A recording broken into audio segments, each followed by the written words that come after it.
They say some moments haunt you forever, but no one tells you they can start so quietly. Not with a scream, not with a bang, just a question, a look, a spoonful. It's been 2 years since that afternoon. 2 years since the air in my kitchen felt different. Since the light coming through the window hit Eric's face in a way that made me pause. Made me feel something I hadn't felt in years. I was just trying to be kind. That's what I told myself. But sometimes kindness is just a disguise for longing. And sometimes, longing is louder than love. I used to believe infidelity only happened in hotel rooms, late-night texts, secrets and lies. But sometimes it happens in broad daylight, in a home where the silence has grown louder than the laughter. Eric was my stepson's friend. That's it. That's all it was supposed to be. But the truth? It wasn't what he did. It was how he saw me, after years of being invisible to the man I married. After birthdays forgotten, compliments that dried up, and meals that went unappreciated, Eric looked at me like I was still alive. And you know what's strange? It wasn't love. It wasn't lust. It was something messier. It was hunger. For warmth. For presence. For the feeling of being noticed, not just for what I do, but for who I still am underneath all this wife, and mother, and stepmom. I didn't cross a line that day. At least not one you could see. But inside me, something cracked. And from that crack, everything spilled out. So, if you've ever found yourself in a moment that wasn't supposed to mean anything, but did, if you've ever tasted something you didn't realize you were starving for, then this story might hit closer than you think. Because that moment, that tiny, harmless moment, when I offered Eric a taste of what I was making, was the moment everything changed. Subscribe to Heartfelt Tales Unfold, where we don't just tell stories. We pull back the curtain on what we keep hidden behind smiles and silence. You won't want to miss what's about to unravel. Eric had been coming around a lot lately. He was my stepson's best friend, polite, helpful, always smiling. There was something easy about him, something open, like he hadn't learned to shut people out yet. He'd greet me every time he walked through that door. Not with a nod or a mumbled hey, but with warmth, with interest. Like I mattered. I used to think it was just good manners. But then I started to wonder, was he just being kind? Or was he seeing something the others didn't? My husband had stopped seeing me years ago. Not suddenly, it was more like a slow fade. First it was the small things. No more compliments. No more asking how my day was. Then the silence between us got longer. And eventually, it felt like I was living next to a stranger. He buried himself in work. Always late. Always tired. Always distracted. He'd walk in, drop his keys, eat what I made without tasting it, and fall asleep with the TV on. I could have vanished, and I don't think he would have noticed. My stepson, he was kind. Good boy. 19, thoughtful in that quiet way. He saw the coldness between us. He didn't say much, but he knew. You can always tell when something's off. Even if no one admits it. He'd bring Eric over most weekends. Sometimes after school. Sometimes they'd hang out in the garage or upstairs playing music. I liked hearing the laughter again. Even if it wasn't mine. Our house looked normal from the outside. Neat lawn. Painted shutters. Dinner on the table by 7. But inside, there was an emptiness. A kind of stillness that settles into a home when love leaves quietly and no one chases after it. I didn't realize how quiet I had become. Until Eric started talking to me. Asking me how I was. Not what was for dinner. Not where the towels were.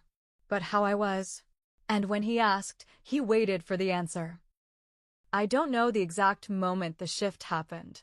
Maybe it was when he complimented my cooking and looked me in the eye while he said it. Or maybe it was when I laughed at something he said, and he smiled like that laugh meant something. He wasn't trying to make me feel special. But he did, and when you've gone long enough without being seen, just one glance can feel like a lifeline. He'd lean against the kitchen counter while I cooked. Ask questions. Tell stories. Offer to help. It felt innocent. It looked innocent. But something inside me was waking up. Something I had pushed down for so long, I forgot it was there. Not desire. Not yet. It was presence. It was warmth. It was that quiet, aching hope that maybe I wasn't invisible after all. And in a house full of silence that was everything, it was just a Sunday afternoon. The kind that drifts by without asking for anything. Sunlight was spilling through the kitchen window, soft and golden, warming the tiled floor. The house was quiet except for the occasional laughter drifting in from the backyard, my stepson and Eric tossing a ball, shouting over music I couldn't quite hear. I was in the kitchen, mixing batter. Not for any special occasion. Just because sometimes doing something with your hands is easier than feeling what's in your chest. The smell of vanilla and cinnamon filled the room. I hadn't baked in a while. Not since anyone last cared. The back door creaked open, and they both walked in sweaty, smiling, full of the kind of energy that feels foreign when your days have become a quiet loop. Eric laughed at something my stepson said, then stepped toward the counter where I was icing the first batch. He leaned in a little, resting his forearms on the edge of the granite. Eyes on the frosting. "What is that?" he asked. I looked up, surprised by how close he was. "Just cream cheese frosting. You like it?" He shrugged, a half smile on his face. "I don't know. I've never had homemade." I dipped the tip of the spoon in, offered it out casually. "Want to taste it?" There was a beat. Just one. A pause that shouldn't have meant anything, but it did. He looked at the spoon, then at me, then smiled, slow, and said, "Sure, if you're offering." I don't know why my hands felt warm when he took it, or why my heart thudded once, just once, when his lips touched that spoon. But the way he looked at me after. It wasn't about the sweetness. It was quiet. Still. And for a second, it felt like he was trying to read something behind my eyes. Then it passed. Or at least, he let it. He handed the spoon back, said, "That's amazing," and walked over to the fridge for water. Like nothing had happened. But something had. Something small. Invisible even. But it was there. A spark in the stillness. My stepson didn't notice. He was busy pouring himself a glass, teasing Eric about something from earlier. But Eric held my gaze for just a second too long before turning away. And I stood there, holding that spoon, feeling like I had offered more than just a taste. I told myself I was being silly. It was just a look. Just a smile. He was being polite, that's all. But the truth is, I hadn't felt something like that in years. That feeling like I mattered. Like someone was aware of me. Not just walking past me in the hallway. Not just responding with a grunt at the dinner table. But really seeing me. I tried to shake it off. Went about the rest of my day pretending nothing felt different. But it stayed with me. The way his eyes lingered. The way his voice softened when he said my name. I started wondering. Was I imagining it? Was it just my loneliness making something out of nothing? Had I become that desperate? I kept asking myself that. Over and over. And then, my birthday came. Or rather, it passed. No card. No dinner. No mention. He didn't forget. He just didn't care. Said he had a late meeting. Left without saying a word. And came home too tired to ask how my day was. I sat at the table that night. A small slice of cake I'd bought for myself. One candle. No song. No kiss on the forehead. Just me. And I thought about that moment in the kitchen. That small glance. That unspoken something. Was it real? Was it mutual? Or was I just trying to fill a hole I couldn't name? I noticed myself thinking about him more. About Eric. Not in a lustful way. Just in a way that made me feel warm. Like replaying a favorite memory, even if it barely lasted a second. And then I hated myself for it. He was young. Too young. He was my stepson's friend. And yet, there was this part of me that ached to be noticed again. To be interesting. To be desirable. To be seen. Was I so starved for attention that I'd imagine desire where there was none? Or was I just finally being noticed? I didn't know what scared me more, the possibility that it meant nothing, or the possibility that it did. After that day in the kitchen, things didn't go back to normal. Not exactly. Eric started helping out more. He'd linger in the kitchen while I cleaned. Offer to take the trash out, even if it was barely half full. Ask if I needed help with dishes, even when I told him I was fine. At first, I thought maybe he was just being polite. But it wasn't just what he did, it was how he did it. The way he stood close, close enough that I could feel the warmth of his shoulder without him touching me. The way his eyes searched mine when he said something simple like, "Need a hand with that?" Like there was more in the asking than just words. And then there were the small things. Little things that didn't belong in a friendship between a young man and his friend's stepmother. We started sharing jokes, quiet ones, subtle, only meant for us. Inside moments. Ones my stepson never caught. He'd say something under his breath while I was mixing batter, and I'd bite my lip to keep from laughing. And then he'd grin, like he was proud to have pulled something out of me. There were glances. Too long, too knowing. One day, while I was chopping fruit, he reached over to grab a towel, and his fingers brushed mine. Just a second. But I froze. He didn't pull back right away. Neither did I. We just stayed there, fingertips barely touching. He looked at me, not startled, just quiet, like he was waiting for something. I turned away first, pretended I hadn't noticed. But that night, I couldn't stop thinking about it. Then there was the scent. It sounds silly now, but one afternoon, he asked me what my favorite scent was. I didn't think much of it. I laughed and said vanilla, with a little clove. It reminds me of warmth. The next time he came over, that was the scent he wore. I noticed it the second he stepped in. And when I complimented it, casually, like it was no big deal, he smiled, not surprised, just satisfied, like it had been for me. And maybe it had. That's when I started dressing differently when I knew he'd be over. Not anything obvious. Just a softer sweater, a different neckline, lip balm with a hint of tint. Nothing anyone would notice. Except maybe he did. I also started baking more. Little things. Muffins, brownies, banana bread. Things I could offer him without it seeming strange. He always took a bite like it meant more than it should. Always said, "This is amazing," like he meant me. And I kept pretending it was nothing. Until one afternoon. My stepson had gone out. Said he'd be back in an hour. Eric stayed behind. He lingered in the kitchen with me, even after I said he didn't have to. He watched me spread frosting over a cake I hadn't planned to make that morning. Watched me hum to myself while I smoothed the edges, trying to keep my hands steady. And then, he stepped closer. So close I could feel the warmth off him again. His voice was low, almost too soft to catch. "Can I taste it again?" I looked up. I knew what he meant. And it wasn't about the cake. I reached for a spoon, out of habit, out of instinct, out of fear maybe. Held it out to him, trying to keep things normal, simple, safe. But he didn't take it. He looked at me. Quiet, calm, certain. And he said, "No spoon this time." His hand moved slowly, not rushed, not dramatic. He dipped his finger into the bowl of frosting, just the edge, just enough. Then he brought it to his lips, eyes never leaving mine. And in that moment, time didn't stop, but something inside me did. My breath, my thoughts, everything went still. There was no laughter from the other room, no footsteps, no sound of a TV humming faintly in the background.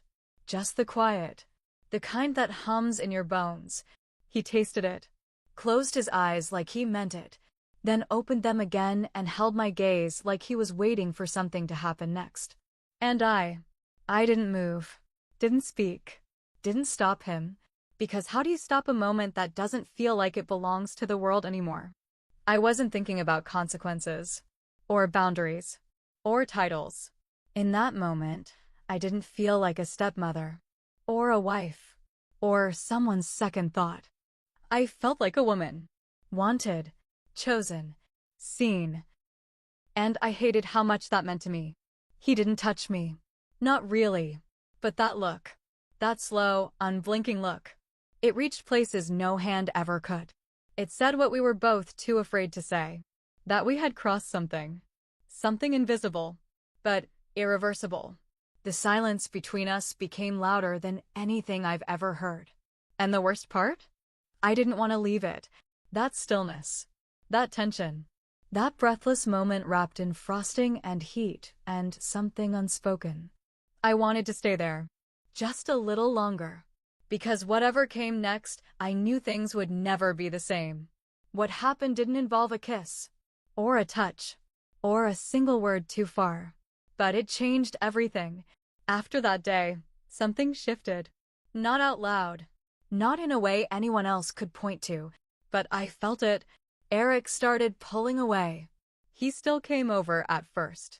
But he didn't linger in the kitchen anymore. Didn't offer to help clean up. Didn't make those quiet little jokes meant only for me. He started arriving late. Leaving early. Keeping the kind of distance that feels intentional. And I pretended not to notice. I smiled the same way. Offered him tea like always. Asked how school was, how his music was going. But I already knew. He was untangling himself. Trying to put space between us before someone else noticed what had never been said. My stepson didn't notice. Not really. He was busy with his own world. Assignments, friends, late-night games in his room. But I noticed. I felt the silence in the places Eric used to be. Felt it in the air when I stirred batter alone. Felt it in the way I caught myself still baking things I knew he liked, only to find myself wrapping up leftovers that no one asked for. I kept baking, but no one wanted to taste anything anymore. And my husband. He was just as he'd always been. Here, but not present. Physically close, emotionally 1,000 miles away. I'd set dinner for 3. He'd eat quickly, scrolling through his phone. Barely a word spoken between us. Just the clinking of forks and the occasional sigh. And then there were the small heartbreaks. The ones that don't scream. That don't break plates or slam doors. Folding laundry that no one thanks you for. Wiping a kitchen counter that holds no warmth. Sitting on the couch with someone who doesn't turn to look at you. It wasn't the absence of Eric that hurt the most. It was the reminder of what I had returned to. The reminder that for one brief, fleeting moment, I had felt alive. And now I was back to being Eric again. Present, but unnoticed. I tried to tell myself it was for the best. That it was right he kept his distance. That nothing had truly happened. But every silence after that felt heavier. Every quiet dinner, every unopened bottle of vanilla, every spoon left untouched on the counter. They all whispered the same thing: you were seen, and now you're not. I didn't touch him. I didn't kiss him. But somehow, it still feels like betrayal. Not just of my husband, but of who I thought I was. I keep going back to that moment, his finger in the batter, his eyes locked on mine, the air between us thick with something neither of us dared to name. Nothing happened. Not in the way that people measure affairs. But something changed, and I can't pretend it didn't. It's not the act that lingers. It's the feeling. The warmth that bloomed in my chest when he looked at me. The way I held my breath when he stepped into the room. The ache I felt when he stopped staying. That wasn't about desire. It was about being noticed. Being seen. I didn't crave his body. I craved the way he made me feel. Present. Alive. Real. Like I wasn't just a part of the furniture. Like I wasn't just a name on a utility bill or the person who folds the towels just the way he likes them. I wanted someone to see me. Really see me. And for a brief moment, Eric did. Is that a crime? Is that shameful? Is longing for connection the same thing as betrayal? I don't know. I keep asking myself that. Over and over. In the quiet hours of the night, while my husband snores beside me, oblivious to the hurricane that passed through our house and through me. Maybe it wasn't what I did. Maybe it was what I allowed myself to feel. Maybe that's worse. Because feelings, they don't leave evidence. but they leave bruises. Have you ever offered something, thinking it was harmless, only to realize it meant everything? It was just frosting, just a spoonful, just a look. But somehow, it changed everything I thought I knew about myself. I keep replaying it in my head, his voice, his eyes, that question. And mine, my silence. Was I wrong for letting that moment happen? For not stopping it? For not looking away? Or was I just a woman, tired of being invisible? Because the truth is, when you've spent years being unseen, even the smallest light can feel like a fire. I want to believe I'm a good person, a faithful wife, a decent human being, but that day, I wasn't sure anymore. And maybe that's the real story. Not what happened, but what it revealed. Tell me in the comments, was this betrayal? Or just human vulnerability, finally breaking the surface? If stories like this move you, stir something in your chest, or leave you sitting in silence long after they end, like this video. And subscribe to Heartfelt Tales Unfold. Because here, we don't just tell stories. We unravel the human heart. Loneliness doesn't always come screaming. It doesn't always slam doors or break dishes. Sometimes, it walks in quietly, through the kitchen door, wearing a friend's smile, smelling like vanilla and clove. It slips into moments that seem small. A question, a glance, a taste. And sometimes, the things we offer others aren't food. They're pieces of ourselves, disguised in sweetness, wrapped in kindness, served with trembling hands. Be careful what you offer. Be careful who you offer it to, because some hungers never go away.